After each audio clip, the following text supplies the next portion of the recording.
వయస్సు పైబడుతున్నటువంటి సందర్భంలో తల్లిదండ్రుల దగ్గర కొడుకులు గానీ, కూతుర్లు గానీ రిక్వెస్ట్ చేస్తా ఉంటారు.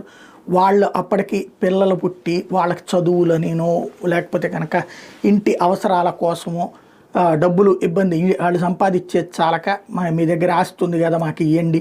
మిమ్మల్ని బాగా చూసుకుంటామని అడుగుతారు. వీళ్ళు కూడా కన్నబిడ్డలు, రక్తం పంచుకు పుట్టిన బిడ్డలు కదా అని రాసిస్తారు.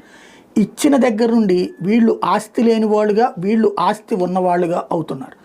చివరికి కన్న తల్లిదండ్రుల్ని దారుణంగా అవమానిస్తున్నారు, వేధిస్తున్నారు. ఇట్లాంటి దశలో ప్రస్తుతం ఉన్నటువంటి చట్టం ప్రకారం అట్లాంటి వాళ్ళని బయటికి పంపించేసేటటువంటి అధికారం ఉంది. అట్లాంటి వ్యవహారమే చోటు చేసుకుంది. కన్న తల్లిని ఇంట్లో నుంచి వెళ్ళగొట్టిన ఒక కుమారుడికి హైకోర్టు చెంపపెట్టు లాంటి తీర్పిస్తే అధికారుల ఆదేశాలను అమలు చేసి ఆ తల్లికి మళ్ళీ ఇంటిని అప్పగించారు. ప్రకాశం జిల్లా దర్శి తహసీల్దార్ శ్రవణ్ కుమార్ చెప్తున్నటువంటి లెక్క ఏంటంటే, వాంకడవత్ లక్ష్మీబాయి భర్త వెంకటేశ్వర నాయక్ అద్దంకి రోడ్లోని ఎస్టీ కాలనీలో ఉన్న ఇంటి